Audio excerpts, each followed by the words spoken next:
el Espíritu Santo es. Y dará a luz un hijo y llamará su nombre Jesús, porque él salvará a su pueblo de sus pecados.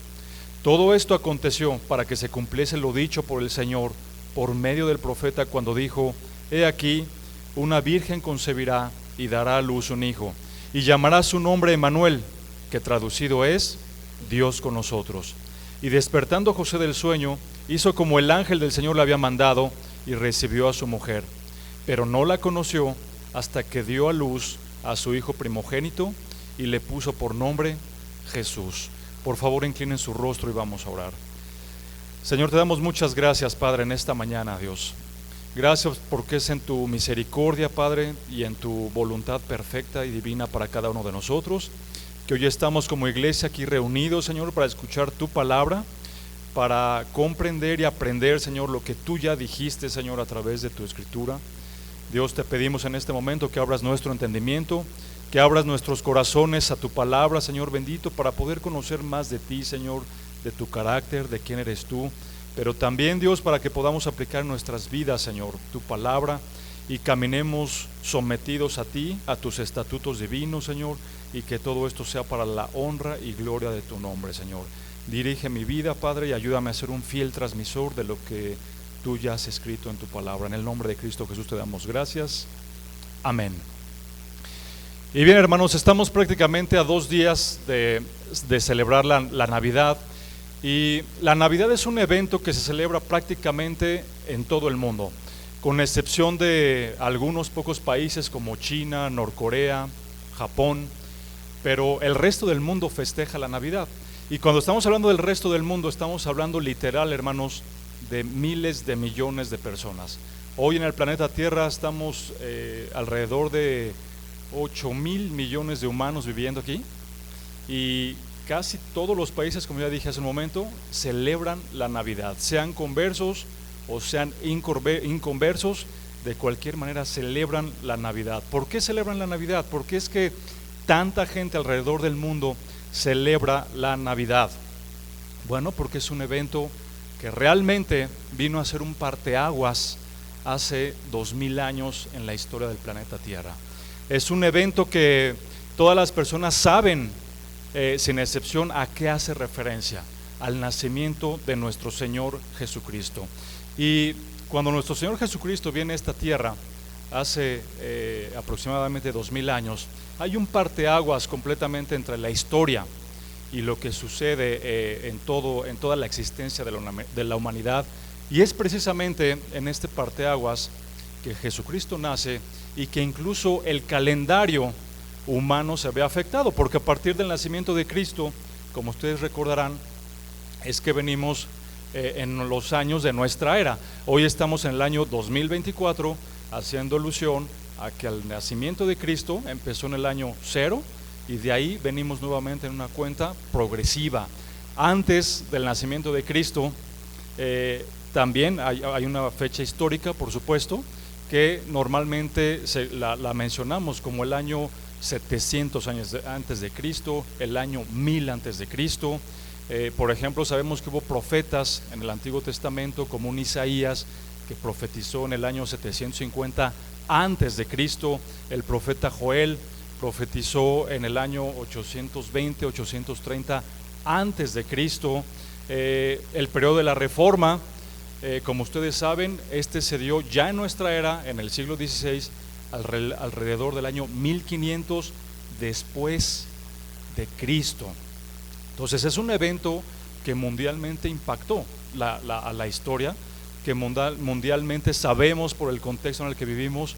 Hay un parteaguas, que es el nacimiento de nuestro Señor y nuestro Redentor Jesucristo. Ahora, sabemos también, hermanos, por la Biblia, que nuestro Señor Jesucristo no nació exactamente un 24 de diciembre. Esto es una realidad. Los eruditos, estudiosos bíblicos, teólogos y demás afirman, por algunos indicios que nos da la Escritura, que nuestro Señor Jesucristo nace entre los meses de septiembre y octubre. Ahora, ¿por qué se vino esta tradición de festejar la Navidad el 24 de diciembre y demás? Bueno, hay muchos ahí temas que no quisiera profundizar en este momento por la falta de tiempo, Sin embargo, esto no es importante, hermanos, saber con exactitud la fecha en que nace nuestro Señor Jesucristo, porque en realidad lo importante es que en algún momento de la historia, y hace aproximadamente 2000 años, nuestro Señor Jesucristo viene, nace ese verbo encarnado, la segunda persona de la Trinidad. ¿Para qué? Para cumplir una misión, un propósito que había sido dado por el Padre. ¿Cuál era ese propósito? Salvar a los perdidos de los pecados, poner su vida en esa cruz para que nosotros, hermanos, fuéramos salvos por la misericordia y la gracia de Dios. Entonces, ¿estaremos siendo pecaminosos si celebramos la Navidad del 24 de diciembre? Claro que no. No estamos cometiendo ningún pecado, porque el 24 de diciembre simplemente es un día más que celebramos la conmemoración del nacimiento de Cristo. Nos recuerda que Cristo vino a este mundo, el Verbo encarnado, con un propósito santo para cumplir en esta tierra en obediencia perfecta al Padre. Así es de que, hermano, tú disfruta tu cena, disfruta todo lo que haces en estas fechas con tu familia, reconociendo que solamente Cristo puede ser nuestro Salvador y que Él vino precisamente para poder salvarnos. Ahora, hermanos, sabemos también por la Escritura que Dios ha hecho cosas grandemente milagrosas cuando hablamos del nacimiento de alguien. Y tenemos un ejemplo claro. Ustedes recordarán a Abraham y a su esposa, ¿verdad? Ambos ya eran grandes de edad, no podían tener hijos. Sara, la mujer de Abraham, era estéril, ustedes lo recuerdan. Y por Génesis 17:17 sabemos que incluso Abraham se rió cuando le dijo Dios que iba a tener un hijo. Y ahí en Génesis 17:17 le dice a Abraham: ¿cómo un hombre siendo de 100 años y una mujer de 90 años va a tener un hijo? Para ellos era increíble hablar de esto, pero ¿sabes qué? Sabemos que el Señor es poderoso para hacer muchas cosas increíbles y muchos milagros que a veces quedan completamente fuera de lo que un humano, una persona limitada puede comprender, pero así es como actúa Dios. Y bueno, sabemos por la Escritura que sí nació un hijo de Abraham y Sara, su nombre fue Isaac. Y también sabemos de la vida de Isaac que él se casó con Rebeca. ¿Y qué pasó? Rebeca era estéril, no podía tener hijo, y nos dice la Escritura que Isaac oró para que Rebeca tuviera hijos, y hubo un nacimiento también que Dios le concede a esta pareja de Isaac y Rebeca. ¿Y quiénes nacieron de este matrimonio? Esaú y Jacob, ¿verdad? Dios bendijo este matrimonio, y aún siendo estéril Rebeca, Dios concede y hace el milagro de que nazca Esaú y Jacob. También vemos en la Biblia, a manera de ilustración, como Ana, ustedes recordarán a Ana, ella era estéril, y sin embargo el Señor también obró en ella y hubo un gran milagro y nació Samuel. ¿Cómo no recordar también a Sansón, hijo de Manoa?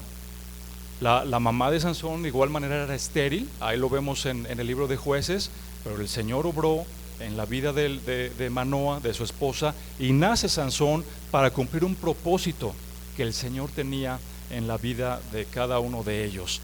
Y para finalizar con esas ilustraciones, también tenemos a Juan el Bautista.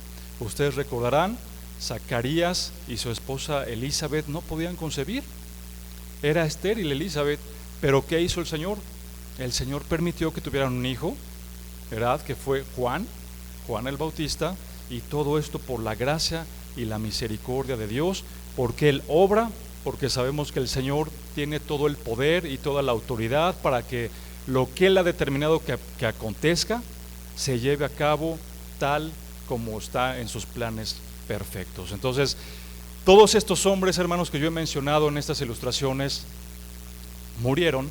El Señor obró milagrosamente en los padres, en la pareja, nacieron de manera milagrosa, pero al final estos hombres que fueron utilizados también por Dios, por supuesto, y para hacer grandes cosas, al final de su ministerio murieron, como cualquier otro hombre, como tú o como yo.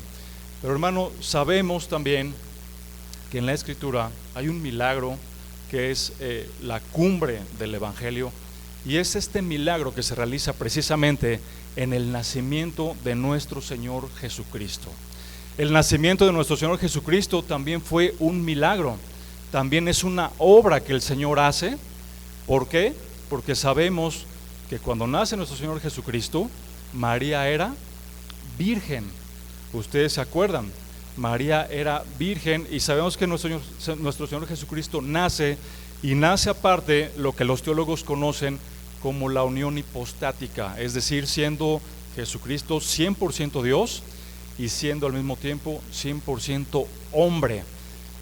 La segunda persona de la Trinidad, nuestro Señor Jesucristo, jamás perdió el control y su personalidad como Dios. Simplemente, y aunque es difícil de explicarlo y mucho más difícil de entenderlo, debemos, hermanos, por la Escritura, asimilar que Dios es tan grande, Dios es tan poderoso, Dios es tan milagroso, que así es como Jesucristo nace, con esa autoridad de ser Dios, el Verbo encarnado, y al mismo tiempo de ser 100% hombre.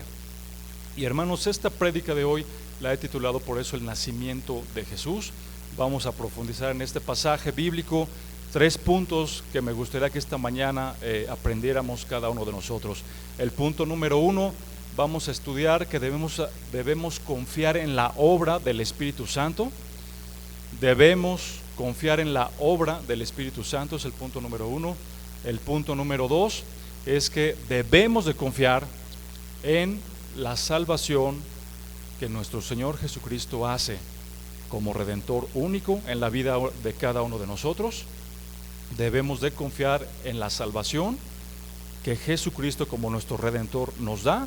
Y el punto número 3, debemos confiar en Jesucristo como nuestro Señor y Salvador, y esto nos debe animar a someternos a la obediencia, a los estatutos de Cristo. Y es ahí, hermanos, donde empieza el desarrollo de nuestro pasaje de estudio. En el versículo 18 de Mateo 1 nos dice la palabra del Señor: el nacimiento de Jesucristo fue así: estando desposada María su madre con José, antes que se juntasen, se halló que había concebido del Espíritu Santo. Sígueme con cuidado, hermano. Unos versículos antes, en Mateo 1:2, si ustedes leen ahí en Mateo 2, Mateo nos va a empezar a explicar las genealogías de todas las personas que preceden al nacimiento de nuestro Señor Jesucristo. Y si pueden ver ahí en sus Biblias, empieza Mateo señalando, por ejemplo, que Abraham engendró a Isaac, y después nos dice que Isaac engendró a Jacob. Es decir, estamos viendo aquí que hay una unión genética y biológica entre padre e hijo. Cuando dice la palabra de Dios, Abraham engendró a Isaac, sabemos que hay un lazo biológico perfecto.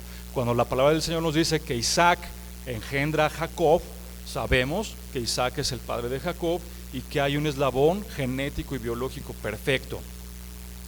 En Mateo 1:16 nos dice Mateo: y Jacob engendró a José. Sigue con esta misma dinámica, sigue hablando de cómo el padre va engendrando al hijo. Y en Mateo 1:16 nos dice Mateo: Jacob engendró a José. Y miren lo que dice después: marido de María. Ya no dice y José engendró a Jesús. Ahora dice aquí Mateo: Jacob engendró a José, marido de María, del cual nació Jesús, llamado el Cristo. Entonces Mateo está haciendo aquí muy puntual, haciendo este énfasis perfecto, ¿sí? Y señalando que José no es quien engendra a Jesús. Entonces lo que está pasando aquí es que José de alguna manera es el padre de Jesús, pero es el padre legal, no el padre biológico o genético, como lo ha venido describiendo Mateo a lo largo de los versículos que anteceden a este pasaje de estudio. Y entonces dice aquí Mateo, en nuestro pasaje de estudio, que se halló que había sido concebida por el Espíritu Santo. Había sido concebida por el Espíritu Santo. Sabemos, hermanos, por otros pasajes bíblicos y demás, que tanto María como José venían de la descendencia de David.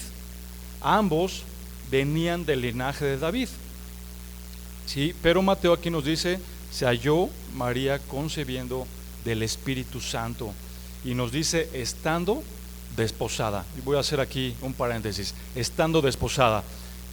¿A qué se está refiriendo Mateo con este término? Hoy en día, hermanos, sabemos nosotros, en la actualidad, que después de que una pareja se conoce, después de algún periodo de tiempo de noviazgo, siempre dirigido por el Señor, al momento que han decidido que ambos son compatibles y que pueden llevar una vida juntos para darle la gloria al Señor, ¿qué le da el novio a la novia como un sello de ese compromiso de que se van a casar? Un anillo, ¿verdad?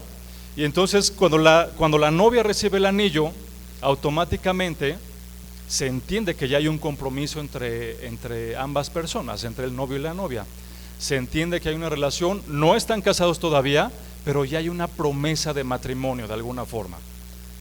Y esto es el mismo concepto que se está manejando en este pasaje bíblico. Por eso Mateo aquí nos dice, estando desposada de José. Es decir, hay un compromiso de casarse con José, pero no viven juntos, no están casados, y es en ese momento, en esa etapa, cuando María concibe por parte del Espíritu Santo. Sabemos que en esta misma etapa, como dije hace un momento, María era virgen. ¿Cómo sabemos esto? El evangelio paralelo, hermanos, a este pasaje de estudio, Lucas capítulo 1, versículo 26, nos va a dar un poco más de detalles. Acompáñame ahí, por favor, Lucas capítulo 1, versículo 26. Dice la palabra del Señor: al sexto mes el ángel Gabriel fue enviado por Dios a una ciudad de Galilea llamada Nazaret, versículo 27, a una virgen desposada con un varón que se llamaba José, de la casa de David, y el nombre de la virgen era María. Más adelante de este mismo capítulo 1 de Lucas, en el versículo 34, miren lo que contesta María al ángel que se le aparece. Lucas 1:34. Entonces María dijo al ángel: ¿cómo será esto, puesto que soy virgen? Estoy traduciendo aquí la Nueva Biblia de las Américas. Puesto que soy virgen. La Reina Valera dice: puesto que no conozco varón. Pero está haciendo referencia a lo mismo. Y en el 35 el ángel le responde, Lucas 1:35, a María: el Espíritu Santo vendrá sobre ti, y el poder del Altísimo te cubrirá con su sombra. Por eso el niño que nacerá será llamado Hijo de Dios. Entonces es muy importante, hermanos, que comprendamos esta doctrina, porque esto nos habla del nacimiento virginal de nuestro Señor Jesucristo. María estaba desposada, era virgen, y así es como concibe por el Espíritu Santo. Imagínense, hermanos, qué pudo haber estado pensando José. ¿Qué pudo haber estado pensando José cuando sabe que María está embarazada? Y veamos, como pueblo de Israel, ellos tenían perfectamente presente y definida la ley del Antiguo Testamento. El Antiguo Testamento era muy claro para el pueblo de Israel y lo sigue siendo para nosotros y para todos aquellos que queremos vivir en obediencia a Dios, porque conocemos la palabra de Dios, ¿verdad? Tanto lo que el Señor dijo en el Antiguo Testamento como lo que ha dicho en el Nuevo Testamento. Y esto pudo haber sido algo verdaderamente decepcionante para José, porque estaba prohibido, al igual que hoy, hermanos, tener relaciones sexuales antes de casarse. Y ojo, joven que me estás escuchando, mujeres, hombres jóvenes, es una prohibición por la Escritura, es un pecado tener relaciones sexuales antes del matrimonio. No está permitido por Dios, de ninguna manera, es pecaminoso. Y José sabía esto, José lo tenía presente. De hecho, recordemos algo, mientras José y María están en este contexto, lo que ellos tenían como ley era el Antiguo Testamento. Y el Antiguo Testamento penaba grandemente una acción de este tipo, que una mujer no fuera virgen al momento de casarse. Y vayamos a leerlo, por favor, en Deuteronomio capítulo 22, versículo 13. Mira lo que la palabra del Señor nos enseña aquí en este pasaje bíblico. Deuteronomio 22, 20, vamos a leer. Capítulo 22, versículo 20. Dice así el Señor: pero si el asunto es verdad, que la joven no fue hallada virgen, entonces llevarán a la joven a la puerta de la casa de su padre, y los hombres de la ciudad la apedrearán hasta que muera, porque ella ha cometido una terrible ofensa en Israel, prostituyéndose en la casa de su padre. Así que te quitarás el mal de en medio de ti. Y en este contexto se refiere a lo que estábamos hablando. Si un hombre se casaba con una mujer y no la hallaba virgen, y después de dar pruebas contundentes de que esto era cierto, entonces dice aquí Deuteronomio, lo que procedía es que tenían que apedrear a la mujer. ¿Por qué? Porque estaba incumpliendo las leyes del Señor. Por eso yo les decía, hermanos, sobre todo aquellos que no están casados, es pecado delante del Señor tener relaciones sexuales antes del matrimonio. Y no nada más lo dice el Antiguo Testamento, en el Nuevo Testamento también encontramos esta gran enseñanza. Ahí en 1 de Corintios capítulo 6 versículo 18, el apóstol Pablo enfatiza lo siguiente: huyan de la fornicación. Todos los demás pecados que un hombre comete están fuera del cuerpo, pero el fornicario peca contra su propio cuerpo. ¿Y qué es la fornicación? Precisamente tener relaciones sexuales antes del matrimonio. Entonces tengamos mucho cuidado con esto. Y regresando a nuestro pasaje de estudio, en este momento, ¿qué puede haber estado pensando José? De que María estaba embarazada. Y hay algo que debemos de resaltar en el carácter de José, porque con mucha probabilidad cualquier otro judío, cualquier otra persona de Israel, lo que hubiera hecho es aplicar lo que leímos en Deuteronomio. Decirle al pueblo de Israel: ¿sabes qué? Está embarazada y ni siquiera me he casado con ella, merece ser apedreada. Es lo que debió de haber hecho José. Pero mira lo que la Escritura nos dice aquí en el versículo 19 de nuestro pasaje de estudio, Mateo capítulo 1 versículo 19. José, su marido, como era justo y no quería infamarla, quiso dejarla secretamente. Y pensando él en esto, he aquí un ángel del Señor le apareció en sueños y le dijo: José, hijo de David, no temas recibir a María tu mujer, porque lo que en ella es engendrado del Espíritu Santo es. Mira, nos dice la Escritura que José entonces era un hombre justo. ¿Qué debemos de entender que era un hombre justo? ¿Deberíamos de entender que José era una persona completamente buena? ¿Deberíamos de entender que José era una persona sin pecado? Claro que no. Claro que no, porque entonces estaríamos contradiciendo lo que la palabra del Señor nos ha enseñado. Ustedes recuerdan a través del apóstol Pablo, Romanos capítulo 3 versículo 23, que nos dice el apóstol Pablo: por cuanto todos pecaron, están destituidos de la gloria de Dios. Y este todos que enfatiza ahí el apóstol Pablo incluye todos los hombres y todas las mujeres, sin excepción, que hemos tenido vida en este mundo. Todos hemos pecado. El único que está sin mancha y sin pecado, ¿quién es? Nuestro Señor Jesucristo. Entonces, no quiere decir aquí en este texto bíblico que José era una persona sin pecado. Debemos de entender más bien esta parte como que José es un hombre temeroso de Dios. José es un hombre que muestra un carácter apacible, y nos está diciendo el texto, no queriendo infamarla. ¿Cuál fue la reacción de José? ¿Cuál fue la reacción de José? Ya dijimos, no fue una reacción para acusar a María. Su reacción fue dejarla simplemente secretamente, sin decir nada al pueblo de Israel, sin decir nada para acusarla, para infamarla, para que la pudieran apedrear. Simplemente nos dice el texto, quiso dejarla en secreto. Esa fue la reacción de José.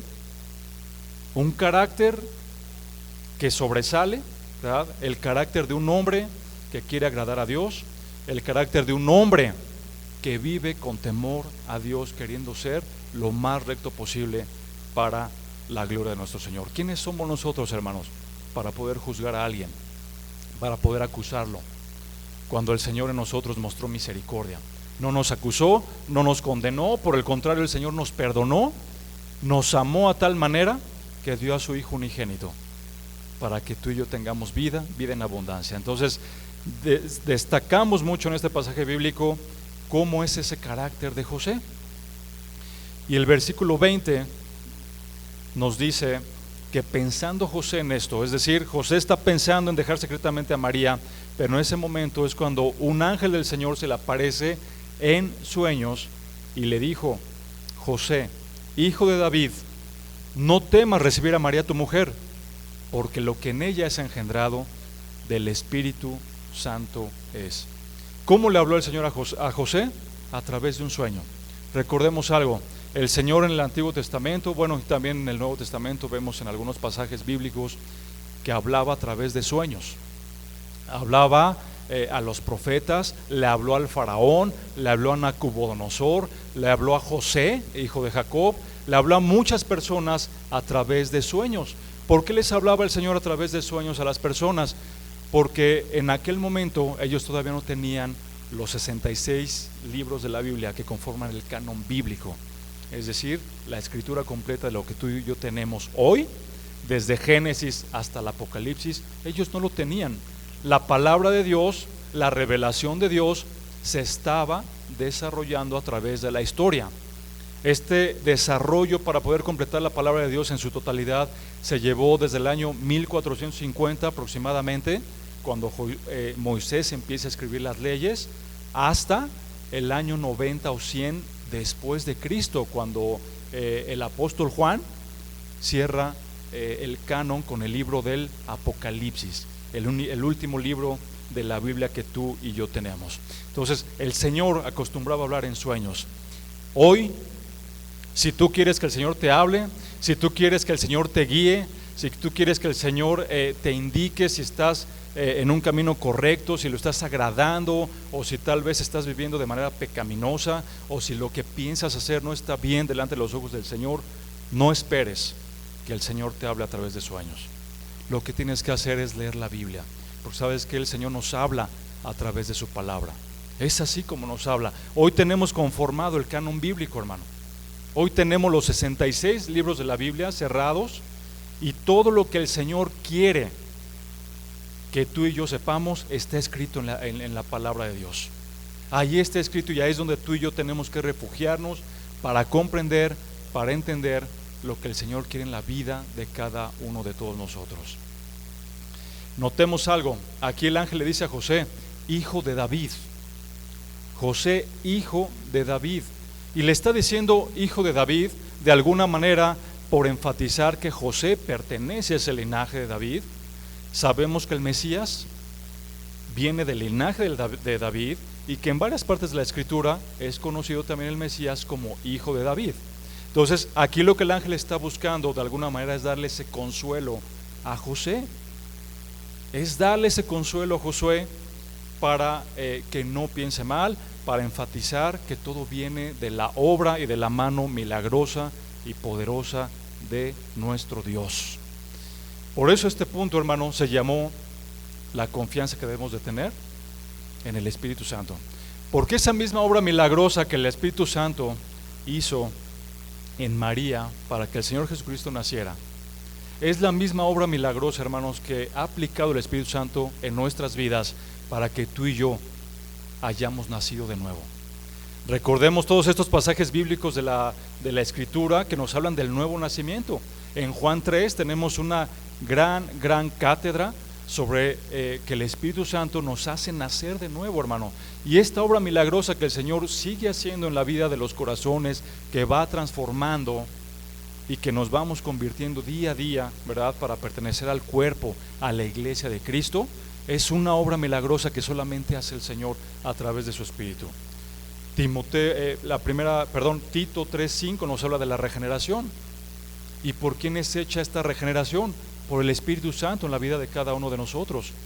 El mismo Espíritu Santo que hizo todas estas obras milagrosas con Isaac, con Sansón, con Juan el Bautista, es el mismo Espíritu Santo, ¿sí?, que obra para que nazca nuestro Señor Jesucristo en este nacimiento virginal, siendo María virgen, y es el mismo Espíritu Santo quien ha venido a darnos vida a ti y a mí, vida en abundancia. Solamente esta obra milagrosa, hermano, es lo que puede quitar de nosotros las vendas para ver nuestra condición pecaminosa y para venir en arrepentimiento y fe buscando al Señor. Creer en Él como nuestro único Señor y Salvador. Esto nos lleva al punto número 2, la confianza que debemos de tener en Jesucristo como nuestro único Salvador y Redentor. Acompáñame a leer el versículo 21 del capítulo 1 de Mateo, por favor. Dice el texto: y dará a luz un hijo y llamará su nombre Jesús, porque él salvará a su pueblo de sus pecados. Todo esto aconteció para que se cumpliese lo dicho por el Señor por medio del profeta, cuando dijo: he aquí una virgen concebirá y dará a luz un hijo y llamará su nombre Emmanuel, que traducido es Dios con nosotros. Entonces el ángel no nada más le está dando esta instrucción a José de que María va a concebir un hijo que dará a luz, sino también le está diciendo cómo se debe de llamar el niño, cuál es el nombre que debe de ponerle al niño. ¿Y cuál es ese nombre? Jesús. Ahora, ¿Jesús es un nombre que se le ocurrió al ángel de la nada? No, ¿verdad? Sabemos que hay detrás de esto un propósito santo de nuestro Señor. Y mira, esta palabra Jesús en el griego significa Jesús. Jesús en el griego, que se deriva a su vez de una palabra hebrea que significa o que se traduce como Yeshua, Joshua o incluso Josué. Y esta palabra en el hebreo quiere decir Jehová salva. Entonces, cuando está diciendo el ángel, nombra a Jesús, está implícito esto: Jehová salva, llamarás su nombre Jesús. Y de hecho, sin irnos tan atrás a la etimología, el mismo texto nos dice: llamarás su nombre Jesús, ahí mismo en el versículo que leímos ahorita. ¿Por qué? ¿Por qué se debe llamar Jesús? Porque Él salvará al pueblo de sus pecados. Por eso se tenía que llamar Jesús, porque Jesús iba a salvar a su pueblo de los pecados. La palabra de Dios no nos dice por qué el ángel le dijo a Zacarías y a Elizabeth que le tenía que poner Juan a su hijo, pero sí nos da detalles de por qué José y María tenían que ponerle Jesús al niño que iban a concebir. Y ese detalle es porque Él iba a ser el Salvador. Y sabemos que Jesús es el nombre sobre todo nombre. Mira lo que dice Hechos capítulo 4 versículo 12. Hechos capítulo 4 versículo 12. Dice así la palabra del Señor: y en ningún otro hay salvación, porque no hay otro nombre bajo el cielo, porque no hay otro nombre bajo el cielo dado a los hombres en que podamos ser salvos. Jesús es el nombre sobre todo nombre, y se llama Jesús precisamente por eso, porque vino a salvarnos, porque Él es nuestro Salvador, Él es nuestro Redentor. Y nos sigue aquí diciendo el texto, hermano: Él salvará ¿a quién? A su pueblo. A eso vino Cristo, a salvar a su pueblo. ¿Y quién es el pueblo de Dios? ¿Quién es el pueblo de Jesucristo? ¿Todo el mundo? Mira, la respuesta nos lo va a dar la Biblia. Acompáñame a leer por favor Juan capítulo 1 versículo 12. Juan capítulo 1 versículo 12. Dice así la palabra del Señor: mas a todos los que le recibieron, a los que creen en su nombre, les dio la potestad de ser hechos hijos de Dios. A todos los que le recibieron, a todos los que creen en su nombre, a estos es a los que la Biblia señala como el pueblo de Dios. A estos son a los que vino el Señor a salvarnos, a los que hemos creído, a los que hemos venido en arrepentimiento y fe buscando a Jesucristo. Y nos sigue diciendo ahí el texto 21, ¿de qué nos vino a salvar Jesucristo? Hay algo muy importante por el cual nos vino a salvar Jesucristo. Nos vino a salvar de sus pecados. Y hermanos, sabemos que los pecados nos conducen a todos los que no se han arrepentido, los que no han creído en Cristo. Los pecados te conducen al juicio. Los pecados te conducen a que puedas pagar el castigo eterno en el infierno. Y a esto es a lo que vino el Señor Jesucristo, a salvarnos de los pecados. ¿A quiénes? A todos aquellos que hemos creído. Y este creer en Jesucristo, hermano, no es un creer intelectual.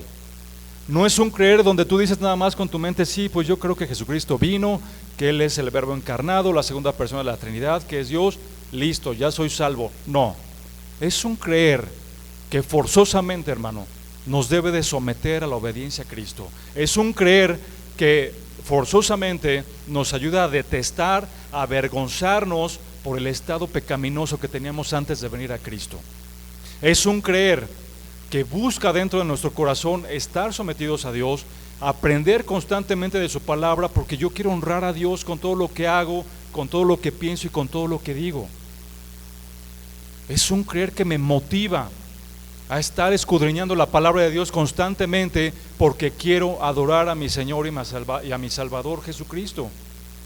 Es un creer que forzosamente me obliga a no regresar a los pecados que antes cometíamos antes de nuestra conversión, antes de esa regeneración. Nos avergüenza, hermanos, el haber pensado todas las cosas pecaminosas que hacíamos antes de que el Señor nos llamara, antes de que viniéramos en arrepentimiento y fe, antes de que el Señor nos regenerara, antes de que naciéramos de nuevo. Debemos de sentir vergüenza, debemos de detestar ese tipo de pecados, pero al mismo tiempo debemos de amar más al Señor, porque de ahí es donde el Señor nos sacó. De ahí el Señor nos sacó. No lo merecíamos, hermano, ni tú ni yo, pero ahí vemos el amor de Dios manifestándose. Siendo aún pecadores, estando en esa condición de pecado, Cristo murió por nosotros. Romanos 5:8. ¿De qué nos sirve esto? Para saber la gloria y la misericordia de Dios que aplica en la vida de cada uno de nosotros. Si tú estás escuchando este mensaje y no te has arrepentido, no crees con este creer que acabo de definir, que te somete a la obediencia de Cristo, ¿sabes qué? Hoy puede ser un buen día para que te arrepientas y para que vengas a buscar al único que puede salvarnos del castigo eterno y del infierno. Hoy puede ser el día para que pertenezcas al pueblo de Cristo, que te arrepientas, que te arrodilles, que busques al Señor de todo tu corazón, que le digas a Él, que le confieses todos los pecados que has cometido, no porque el Señor no lo sepa, sino como un acto de humildad. Tus pecados, tu conciencia claramente te acusan de cuánto has pecado. Y ¿sabes qué? Tú no sabes el momento de tu muerte. Tú no sabes en qué momento vas a partir de este mundo. Y estoy seguro que hoy hay muchas almas que están conscientes en el Hades, tal vez arrepintiéndose de por qué no le hice caso a mi primo, por qué no le hice caso al hermano de tal iglesia, por qué no le hice caso a este familiar, de que tenía que arrepentirme, de que tenía que buscar a Cristo, que para eso vino al mundo. Esa es la misión que el Señor tenía en el mundo, lo estamos estudiando: salvar a su pueblo de sus pecados. Esa es la misión. ¿Y cuántas almas no deben de estar ahorita en tormento, suplicando que se hayan podido arrepentir antes de ir a ese lugar de tormento? Desafortunadamente para esas personas ya no hay una segunda oportunidad, pero para ti que estás vivo, que estás escuchando esta predicación, créemelo, no hay ninguna coincidencia. Es el Señor hablándote, es el Señor pidiéndote que te arrepientas y que vengas a sus pies. Tus buenas obras nunca te van a poder salvar. Para el Señor tus buenas obras son como trapos de inmundicia. Solamente Cristo es el camino, la verdad y la vida. Solamente Él te puede dar salvación, te puede dar redención. Solamente Él merece la gloria. Y mira, no nada más Mateo nos habla respecto a esto, también Juan en su evangelio, en el evangelio de Juan, capítulo 1, versículo 29. Juan 1:29. Juan 1:29 nos va a narrar una escena donde ahora Juan el Bautista, no Juan el discípulo, Juan el Bautista está hablando de Jesucristo cuando lo ve venir, y dice así el texto: el siguiente día vio Juan el Bautista a Jesús que venía a él y dijo: he aquí el Cordero de Dios que quita el pecado del mundo. Y hermanos, mira qué frase tan de verdad, tan sublime, tan increíble. He aquí el Cordero de Dios que quita el pecado del mundo. Y este es el centro del evangelio, hermano. Esta es la misión por la que Jesucristo viene. para rescatar a su pueblo de sus pecados, para quitar el pecado del mundo. Y mira la humildad de Dios y de Juan el Bautista y de los que están aquí presentando esta escena de nuestro propio Señor Jesucristo, porque Juan pudo haber presentado a Cristo como el Mesías, como el Salvador, como el Rey de Reyes, como el Señor de Señores, como la piedra angular, como el creador del universo, que Él era el Mesías. Él pudo haber dicho todo eso de Cristo y no hubiera dicho ninguna mentira, porque sabemos que lo es. Cristo es el Rey de Reyes, Cristo es Dios. Pero en esta humildad simplemente Juan dice: he aquí el Cordero de Dios, Agnus Dei en latín, el Cordero de Dios. He aquí el Agnus Dei. Y Juan está presentando a Jesucristo delante de los fariseos, delante del pueblo de Israel, de los saduceos, de los levitas, de los maestros, de todos los que en algún momento estaban acechando a Jesucristo con todas sus enseñanzas. Y bien pudo haber dicho esto Juan, pero simplemente se limita a decir: he aquí el Cordero de Dios que quita el pecado del mundo. Y hermano, esta es la misión que Cristo vino a cumplir, a poner su vida en esa cruz para recibir la ira del Padre. Nosotros hermanos, teníamos que ser los que deberíamos haber recibido ese castigo. Tú y yo teníamos que haber sido latigados, golpeados, blasfemados, escupidos. A nosotros nos tocaba ese castigo, no a nuestro Señor Jesucristo. A ti y a mí nos tenía que corresponder esos golpes en el rostro. Esa corona de espinas que clavaron en Cristo la merecíamos nosotros, no Él. Sin embargo, en la misericordia de Dios, su propio Hijo es quien recibe ese castigo, porque tenía que haber una paga por el pecado de todos nosotros. Cuán grande es la misericordia de Dios, cuán grande es la obra de nuestro Señor Jesucristo. Se despojó a sí mismo Cristo de su autoridad, de su personalidad de Dios, para hacerse hombre, para pagar en esa cruz el precio de los pecados que tú y yo hemos cometido. Y esto nos lleva al siguiente versículo de nuestro pasaje de estudio. Dice Mateo: todo esto aconteció para que se cumpliese lo dicho por el Señor por medio del profeta, cuando dijo: he aquí, una virgen concebirá y dará a luz un hijo, y llamará su nombre Emmanuel, que traducido es Dios con nosotros. Si te das cuenta, hermano, nada de lo que está narrando Mateo es circunstancial, nada de esto es coincidencia. Todo lo que está escrito en la palabra de Dios, sin excepción, se va a cumplir al 100%. Absolutamente todo se tiene que cumplir. Y si te das cuenta, Mateo está haciendo un grande énfasis por escribir y por de alguna manera afirmar que Jesucristo es el Mesías. Por eso cuando Mateo está escribiendo dice: todo esto aconteció para que se cumpliera la profecía que había sido dicha por el profeta. Hubo un profeta que predijo esto, y por eso Mateo se esmera en escribirlo, en recordarle al pueblo de Israel: mira, esto estaba ya profetizado, no es coincidencia, no viene de la nada, ya se había profetizado. ¿Y quién lo profetizó? Acompáñame a leer, por favor, Isaías capítulo 7, versículo 14. Isaías 7:14 dice: por tanto, el Señor mismo os dará señal. He aquí, la virgen concebirá y dará a luz un hijo, y llamará su nombre Emmanuel.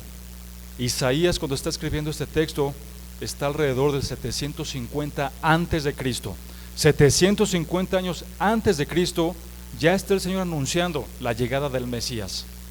Ya está anunciando que va a haber una virgen que va a concebir y que va a dar luz, que tendrá un hijo, y que el nombre de ese hijo va a ser llamado Emmanuel, que significa Dios con nosotros. Ahora, en el contexto de Isaías, ¿por qué está desde ahí profetizando esto? Bueno, el rey Acaz, rey de Judá, estaba siendo acechado por el rey del norte y por Siria en aquel momento, pero Acaz confiaba más en la ayuda que el pueblo asiria le iba a dar en lugar de confiar en Jehová. Y entonces le dice Isaías a Acaz: pide una señal para que veas que el Señor está contigo y que el Señor te va a librar de esta lucha contra Israel del norte y contra el pueblo de Siria. Y Acaz no quiso pedir señal. Si leen ahí todo este contexto bíblico, no pide señal. y simplemente dice, no pediré señal, pero en un tono de soberbia, y por eso Isaías dice, habrá señal, y la señal será dada por Dios mismo. Y esta señal es justamente lo que acabamos de leer. La Virgen concebirá y dará a luz un hijo y llamará su nombre Emmanuel. Esto se cumple en el nacimiento de nuestro Señor Jesucristo. Esto se cumple en el nacimiento de nuestro Señor Jesucristo, tal, hermano, como se van a cumplir el resto de las profecías que hay en la Biblia. Y sabes que en muchas de estas profecías estamos incluidos tú y yo, porque con Cristo estaremos en la eternidad. Así como el Señor le dijo esto a Acaz, que confiara en Él, así como significa este nombre de Emmanuel, Dios con nosotros, sabemos que está Dios con nosotros, que nosotros estamos en Él y que por siempre en la eternidad estaremos con Dios. Por eso este punto se llama confiando en la redención de Cristo, porque el Señor nos vino a salvar de nuestros pecados. Debemos, hermanos, de confiar en lo que la palabra del Señor nos ha dicho, porque se cumple en su totalidad. Y esto nos lleva al punto número 3 y último de nuestro pasaje de estudio. Este punto número 3 se llama la confianza que debemos tener para la obediencia. Y dice el versículo 24, despertando José del sueño, hizo como el ángel del Señor le había mandado y recibió a su mujer, pero no la conoció hasta que dio a luz a su hijo primogénito y le puso por nombre Jesús. Entonces, varias cosas aquí importantes, hermanos. Ya dijimos, el Señor le había hablado en sueños a José, hoy nos habla a través de su palabra, y lo que vemos aquí de fondo es esta obediencia perfecta de José. Dense cuenta, José jamás cuestionó al ángel, jamás dudó, nunca dijo, no, es que no te creo, es que cómo puedo estar seguro, dame una señal de que lo que estás diciendo es cierto, porque finalmente me voy a casar con alguien que ya está embarazada y que ni siquiera estamos casados. José no pidió nada de esto, no hubo ningún cuestionamiento, no cayó José en ninguna incredulidad, simple y sencillamente está obedeciendo lo que el ángel le dijo. Mira, en el versículo 20, Mateo 1:20 de nuestro pasaje de estudio, el ángel le había dicho a José, no temas en recibir a María por tu mujer. Y en el versículo 24 dice que José, ¿qué? Recibió a su mujer. Es decir, para este punto, entonces José lo que está haciendo es, ya sabe que María está embarazada, ya sabe que María va a concebir por el Espíritu Santo, ya sabe que el niño que nacerá se nombrará Jesús, le cree al ángel, le cree a Dios, porque todo esto viene de Dios. ¿Y qué hace José? Obedecer. Y entonces cuando aquí el texto nos dice que recibió a su mujer, está haciendo referencia a que se casa con María. Se casa con María y no nada más eso, hermanos, María se mantiene virgen hasta el nacimiento de nuestro Señor Jesucristo. Por la palabra de Dios, por supuesto sabemos que después hubo intimidad entre María y José, claro que sí, puesto que Jesucristo tuvo hermanos. Marcos capítulo 3 nos habla de eso, ¿verdad? Que Marcos 3:32 dice que la gente que estaba sentada alrededor le dijo, tu madre y tus hermanos están afuera y te buscan. Entonces, claro que hubo intimidad entre María y José, pero esto fue mucho después de ese nacimiento virginal de nuestro Señor Jesucristo. ¿Por qué? Porque se tenía que cumplir la Escritura, hermano. No solamente recibe a María como mujer, sino que también en esta obediencia que resaltamos de José, le pone por nombre Jesús. Jesús.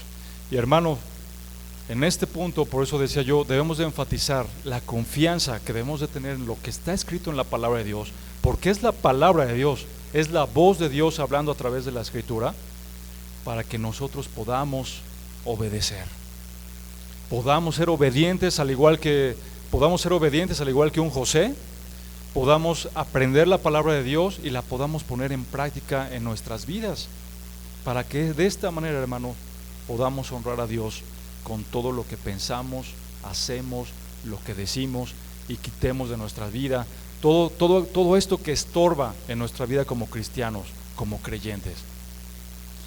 Lo que hemos visto entonces en este pasaje de estudio, hermanos, es aprender a confiar en la obra del Espíritu Santo que ha obrado en nosotros y sigue obrando en nosotros. En Filipenses nos dice claramente la palabra de Dios que el que comenzó en nosotros la buena obra la va a terminar hasta el final. No estamos solos, hermanos. No estamos solos en todo lo que afrontamos. Somos hijos de Dios. El Señor nos ama. El Señor está con nosotros. El Señor está obrando en cada uno de nosotros. El segundo punto que vimos, el Señor vino a salvarnos. Debemos de creer al igual que José creyó al ángel, que a eso vino Jesucristo y que somos salvos por la gracia de Cristo, por los méritos de Cristo en la cruz. Y el último punto que revisamos es, así como José creyó y fue obediente, hermano, esto nos anima para que también nosotros creamos en el único autor de la creación y de la vida, Jesucristo, como nuestro Señor y Salvador. Él es el único, hermano, que merece la honra y la gloria. Vamos a orar a Dios, vamos a darle gracias por esta palabra, a darle gracias por el milagro que ha hecho en la vida de cada uno de nosotros, por su grandeza y por su misericordia. Por favor, inclina tu rostro. Señor, te damos muchas gracias, Padre, en esta mañana. Dios, gracias porque tú nos enseñas, Dios, como siempre y a través de tu palabra, Padre, cuán bueno y cuán misericordioso eres en nuestras vidas, Señor. Como Dios, tu Espíritu Santo hace grandes milagros, Dios, en todos nosotros.